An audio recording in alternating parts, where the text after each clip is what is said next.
سورۃ الانعام کی آیت نمبر 25 الحمدللہ وکفی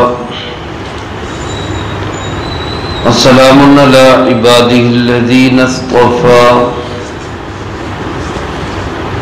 خصوصا علی سید الرسل وخاتم الانبیاء وعلى آله وأصحابه الأتقياء أما بعد فأعوذ بالله من الشيطان الرجيم بسم الله الرحمن الرحيم ومنهم من يستمع إليك وجعلنا على قلوبهم أكنة أن يفقهوا وفي آذانهم وقرا وإن يروا كل آية لا يؤمنوا بها حتى إذا جاءوك يجادلونك يقول الذين كفروا إن هذا إلا أساطير الأولين وهم ينهون عنه وينأون عنه وإن يهلكون إلا أنفسهم وما يشعرون ومنهم من يستمع إليك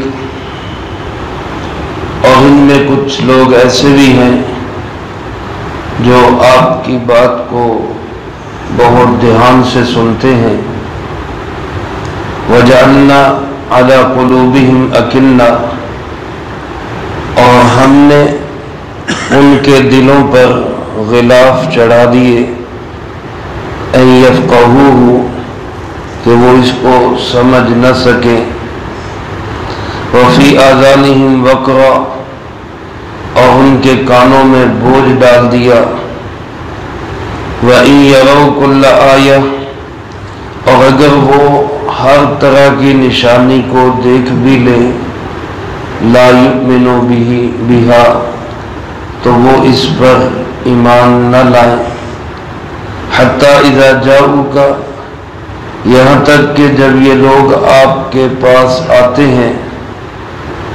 یجادلونک تو آپ سے جھگڑا کرتے ہیں یقول الذین کفروا اور ایک کافر یوں کہتا ہے ان ھذا الا اساطیر الاولین کہ کچھ نہیں یہ تو پہلوں کے قصے کہانیاں ہیں وَهُمْ يَنْهَوْنَ عَنْهُ وَيَنْأَوْنَ عَنْهُ اور اس سے وہ دوسروں کو بھی روکتے ہیں اور خود بھی نفرت کرتے ہیں وَإِن يُهْلِكُونَ إِلَّا أَنفُسَهُمْ اور یہ اپنے آپ ہی کو ہلاک کر رہے ہیں وَمَا يَشْعُرُونَ اور ان کو اس کا شعور بھی نہیں ہے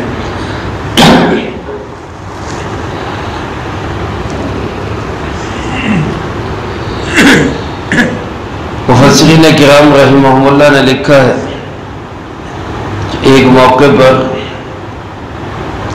ابو سفیان ابو جہل اور نضر ابن حارث یہ چند سرداران قریش اور قریش کے گویا کے سمجھدار سمجھے جانے والے لوگ آپ علیہ السلام سے قرآن سننے کے بعد ایک جگہ پہ بیٹھے اور قرآن سنا بڑے دھیان سے بڑی توجہ سے اللہ کا کلام سن کر آپس میں تبصرہ کر رہے ہیں کہ تمہارا کیا خیال ہے اس کے بارے میں تمہاری کیا رائے ہے ابو سفیان کہنے لگے کہ کلام میں بڑی جان ہے اور کلام حق لگتا ہے ابو جہل کہنے لگا کہ اس کو حق ماننے سے بہتر ہے کہ میں مر ہی جاؤں. اس کو میں تسلیم کروں، اس کو اللہ کا کلام سمجھوں، اس سے بہتر ہے کہ مجھے موت آ جائے۔ اور نضر ابن حارث کہنے لگا کہ یہ تو میں تمہیں قصے کہانیاں سناتا ہوں، یہ قصہ گو انسان تھا، کہانیاں سنایا کرتا تھا، جیسے میں تمہیں کہانیاں سناتا ہوں یہ بھی ایک کہانیوں کی کتاب ہے، پہلے زمانے کے لوگوں کی کہانیاں اس میں بس، اور کچھ بھی نہیں۔ اللہ رب العالمین نے انہی تبصروں کو ذکر کرتے ہوئے فرمایا، در حقیقت ان لوگوں کے دلوں پر اللہ نے مہر لگا دی۔ ابو سفیان جنہوں نے کہا تھا کہ یہ کلام حق لگتا ہے، اللہ نے پھر ان کو توفیق بھی دے دی کہ وہ مسلمان ہوئے، صحابی رسول بنے رضی اللہ تعالی۔ اور ابو جہل جو کہتا تھا اس کو ماننے سے بہتر ہے مجھے موت آ جائے، تو بدر کے دن انتہائی ذلت ناک موت کا شکار ہوا، دو نوجوانوں کے ہاتھوں اس کی موت ہوئی، اور ایک کمزور صحابی حضرت عبداللہ ابن مسعود رضی اللہ تعالیٰ عنہ، انہوں نے اس کا سر تن سے جدا کیا۔ یہ انجام عبرتناک انجام ہوا اس شخص کا جس نے کہا کہ اس کو ماننے سے بہتر ہے کہ مجھے موت آ جائے۔ اور نضر ابن حارث جو کہانیاں کس سے کہا کرتا تھا قرآن کریم کو، اس کو اللہ پاک فرماتے کچھ ساری نشانیاں بھی دیکھ لے تو پھر بھی یہ نہیں مانے گا، ایسا ہٹ درم اور ضدی انسان ہے۔ اللہ پاک فرماتے منہم من یستمع الیک، ان میں کچھ لوگ ایسے ہیں جو آپ کی بات کو بڑے دھیان سے سنتے ہیں۔ یہاں لفظ اللہ پاک نے استعمال فرمایا یستمعو، ایک لفظ ہوتا ہے یسمعو، اس کا معنی بھی ہوتا ہے سنتے ہیں، لیکن ایک ہوتا ہے سننا اس طرح کہ بندے کے کان میں آواز پڑ رہی ہو، اور ایک ہے کسی بات کو دھیان اور توجہ سے سننا، جیسے ابھی ہم درس سن رہے ہیں، دھیان توجہ درس کی طرف ہے، لیکن پنکھوں کے چلنے کی آواز بھی ساتھ آ رہی ہے، اور دائیں بائیں کوئی آواز آئے تو وہ بھی کانوں میں پڑ جاتی ہے۔ تو کسی آواز کا کان میں پڑ جانا یہ تو یسمعو کہلاتا ہے، فلاں چیز بھی سنی، فلاں بھی سنی، لیکن کسی بات کو دھیان اور توجہ سے سننا اس کو کہتے ہیں یستمعو۔ تو گویا یہ کفار، یہ مشرکین عرب، سرداران قریش بڑے دھیان سے قرآن کریم کو سنا کرتے تھے، پھر اس کے بعد اثر کوئی نہیں لیتے تھے۔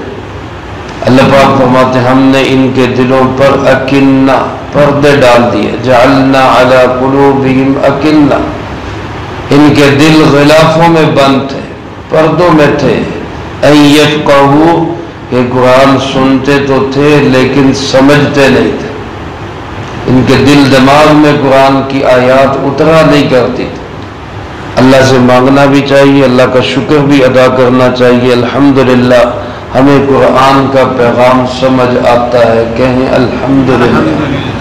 توحید الحمدللہ ہمارے دل میں اترتی ہے، عقیدہ آخرت ہمارا دل تسلیم کرتا ہے، جناب محمد کریم خاتم النبیین صلی اللہ علیہ وسلم اللہ کے آخری نبی ہیں، ہمارا دل اس بات کو مانتا ہے، الحمدللہ۔ آج بھی کتنی بڑی انسانیت ہے کہ جن کے دلوں میں ان چیزوں کی سمجھ نہیں آتی۔ اللہ ہمیں اسی عقیدے پہ زندگی، اسی پہ موت نصیب فرمائے۔ دوسری چیز، علم کا ذریعہ ہوتا ہے کان، پہلا ذریعہ دل ہے، دوسرے کان۔ اللہ پاک فرماتے وفی آذانہم وقرا، ان کے کانوں میں بھی بوجھ پڑا ہے، یعنی کان ایسے بند ہیں کہ کوئی حق کی بات دل پہ جاتی نہیں، گویا کہ سنی انسنی کر دیتے ہیں، کسی چیز کو دھیان سے سننے کے بعد بھی اس کو نہ ماننا وہ ایسے ہی ہے جیسا کہ سنا ہی نہیں۔ ایک بندہ آپ اس سے کوئی بات کہتے ہیں، وہ سن بھی لیتا ہے، عمل نہیں کرتا، تو آپ کیا کہتے ہیں؟ تین میں گل کی تھی تم سنیا نہیں سی، اب سنا تو تھا اس نے، لیکن کیا ہے کہ انسنی کر دی، سنا ہی نہیں. تو اللہ پاک فرماتے ہیں ان کے کانوں میں ایسا بوجھ پڑا ہے کہ دھیان سے سننے کے باوجود بھی کوئی لفظ اثر نہیں کرتا. اور تیسرا ذریعہ ہوتا ہے آنکھوں سے دیکھ کے کسی چیز کو ماننا. فرمایا ان یروا کل آیۃ، اگر یہ لوگ ہر قسم کی نشانی بھی دیکھ لے، لا یؤمنوا بها، تب بھی ایمان نہیں لائیں گے. ایسے ضدی اور ہٹ درم. تو دل بھی بند، کان بھی بند، آنکھیں بھی بند، علم حاصل ہونے کا کوئی راستہ انہوں نے چھوڑا ہی نہیں. جیسے بہت سارے لوگ کہہ رہے تھے نا، ان کے قریب نہ بیٹھنا، ان کی بات نہ سننا، یہ بڑی ایسی باتیں کرتے ہیں دل پہ اثر کر جاتا ہے. کفار بھی نبی کریم صلی اللہ علیہ وسلم کے پاس آنے سے لوگوں کو روکا کرتے تھے. اللہ پاک فرماتے ہیں جب تیرے پاس آتے ہیں یجادلونک، جھگڑا کرتے ہیں، اور کیا کہتے ہیں ان ھذا الا اساطیر الاولین، یہ کافر کہتے ہیں کہ کچھ نہیں، یہ تو قصے کہانیاں ہیں، پہلوں کی سٹوریاں ہیں، کہانیاں ہیں صرف. علماء نے لکھا ہے عائشہ نام کا ایک عرب کا شاعر تھا، بڑا مشہور شاعر تھا. اس کے بارے میں یہ بات مشہور تھی کہ جس کے تعریف کے اندر یہ شخص کوئی شعر کہہ دیتا ہے، کوئی قصیدہ کہہ دیتا ہے، تو اس کی آواز پورے عرب میں گونج جاتی ہے. جیسے آج کل سوشل میڈیا یا میڈیا ہو، جس بندے کی تعریف کرنی ہو اس کو آسمانوں پہ چڑھا دیتے ہیں، جس کو گرانا ہو اس کو زیرو کر کے زمین پہ گرا دیتے ہیں. اس زمانے میں شعر و شاعری کا ایسے ہی تنتنا بولتا تھا.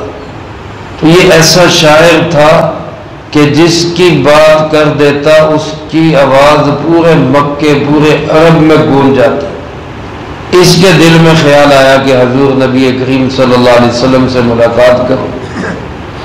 یہ ملاقات کے لیے آ رہا تھا. ابو جہل اینڈ کمپنی کو پتہ چلا تو ان کو بڑی تشویش ہوئی کہ اس نے ملاقات کر لی اور یہ متاثر ہو گیا، ایمان لے آیا، اور پھر اس نے آپ کے حق میں کوئی کچھ کہہ دیا تو آپ کی آواز کو دور دور تک پہنچنے سے کوئی روک نہیں سکے. حالانکہ یہ ظالم یہ نہیں سمجھتے تھے کہ آپ کی آواز تو کوئی روک ہی نہیں سکتا. وَرَفَعْنَا لَكَ ذِكْرَكَ، جس کا ذکر اللہ نے بلند کیا ہو اس کے ذکر کو کون روک سکتا ہے. اس کو آپ سے ملاقات سے روکنے کے لیے لالچ دیا، حتیٰ کہ وہ انسان لالچ میں آ گیا کہ 2 خچر سامان سے بھرے ہوئے لے لو اور واپس چلے جاؤ، ملاقات نہ کرو. وہ لالچ میں آ گیا، سامان لیا، واپس چلا گیا. واپس جا رہا تھا، راستے میں سواری سے گرا اور گردن کی ہڈی ٹوٹ گئی اور مر گیا وہیں پہ. اب نہ مال کام آیا اور نہ آخرت بنی. دنیا سے بھی گیا، آخرت سے بھی گیا. نہ ادھر کے رہے نہ ادھر کے رہے، نہ خدا ہی ملا نہ وصال سلام، کچھ بھی ہاتھ نہیں آیا.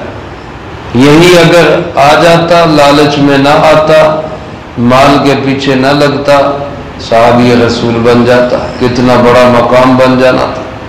لیکن اس مال نے اس کا بیڑا غرق کر دیا. تو گویا عرب کے لوگوں کی عادت تھی کہ خود تو دین اسلام سے رکتے ہی تھے، دوسروں کو بھی روکتے تھے. اللہ پاک نے اسی کا ذکر کرتے ہوئے فرمایا وَهُمْ يَنْهَوْنَ عَنْهُ، یہ خود بھی دوسروں کو بھی روکتے ہیں دین اسلام سے، وَيَنْأَوْنَ عَنْهُ، اور خود بھی بیزار ہیں، خود بھی اسلام سے اور دین سے نفرت کرتے ہیں. اور حضرت عبداللہ ابن عباس رضی اللہ تعالیٰ عنہ نے اس کی ایک تفسیر یہ فرمائی کہ یہ آیت نازل ہوئی ہے آپ صلی اللہ علیہ وسلم کے چچا جناب ابو طالب کے متعلق. ان کے متعلق ان کی عادت یہ تھی کہ وہ ہمیشہ حضور صلی اللہ علیہ وسلم کی حمایت اور حفاظت کرتے تھے، آپ کا سیاسی طور پر ساتھ دیتے تھے، لیکن آپ کی دعوت کو قبول نہیں کرتے تھے. اللہ پاک نے فرمایا وَهُمْ يَنْهَوْنَ عَنْهُ، یہ کچھ لوگ ایسے ہیں جو آپ سے لوگوں کو روکتے ہیں. اس صورت میں عنہ کی ضمیر حضور نبی کریم صلی اللہ علیہ وسلم کی طرف لوٹے گی۔ یہ ایسے لوگ ہیں جو دوسروں کو آپ صلی اللہ علیہ وسلم تک پہنچنے سے روکتے ہیں، یعنی آپ کا دفاع کرتے ہیں، لیکن وَيَنْأَوْنَ عَنْهُ، خود دین اسلام کو قبول نہیں کرتے، دفاع کرتے ہیں لیکن خود مانتے نہیں۔ اللہ پاک فرماتے إِن يُهْلِكُونَ إِلَّا أَنفُسَهُمْ، یہ جو لوگ اس طرح کا رویہ رکھ رہے یہ کسی کا کچھ نہیں بگاڑ رہے، یہ نقصان کر رہے تو اپنا ہی کر رہے، ہلاکت میں ڈال رہے ہیں تو خود اپنے آپ کو ڈال رہے، اور اس طرح ہلاکت میں ڈال رہے ہیں کہ وَمَا يَشْعُرُونَ، ان کو اس کا شعور بھی نہیں ہے، پتہ بھی نہیں ہے، احساس بھی نہیں ہے کہ ہم کیا کر رہے ہیں۔ تو میرے عزیز دوستو، یہ عرب کے لوگوں کی صورتحال تھی۔ اللہ کا شکر بھی ادا کرنا چاہیے اور اس بات کی دعا بھی کرتے رہنا چاہیے کہ اللہ ہماری کسی غلطی کوتاہی کی وجہ سے ہمیں دین حق سے محروم نہ کر دے۔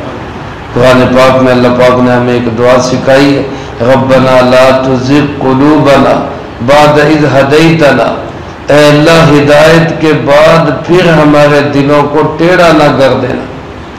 سے معلوم ہوا کہ ضروری نہیں جو اب ہدایت پہ ہے وہ ہمیشہ ہدایت پہ رہے گا۔ دلوں میں کبھی یہ بات نہ آئے کہ میں بڑا نمازی، میں بڑا حاجی، میں بڑا نیک اور میں بڑا صالح، ورنہ اللہ پاک بعض اوقات اس نعمت کو چھین بھی لیتے۔ اللہ ہماری حفاظت فرمائے۔ اس دعا کو پڑھتے رہنا چاہیے کہ اللہ ہدایت کے بعد پھر ہمارے دلوں کو ٹیڑھا نہ کر دینا۔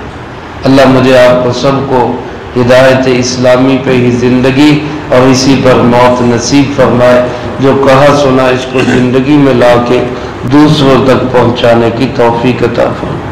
اللہم لک الحمد کما ینبغی لجلال وجہک وعظیم سلطانک، اللہم لا احصی ثناء علیک انت کما اثنیت علی نفسی، اللہم لک الحمد کما انت اہلہ، فصلی علی محمد کما انت اہلہ، وفعل بنا ما انت اہلہ، فإنک اہل التقوی وآل المغفرہ، اللہم وفقنا لما تحب وترضى من القول والعمل والفعل والهدي والنية إنك على كل شيء قدير.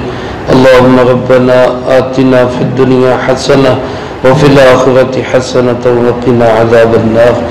ربنا لا تزغ قلوبنا بعد إذ هديتنا وهب لنا من لدنك رحمة إنك أنت الوهاب.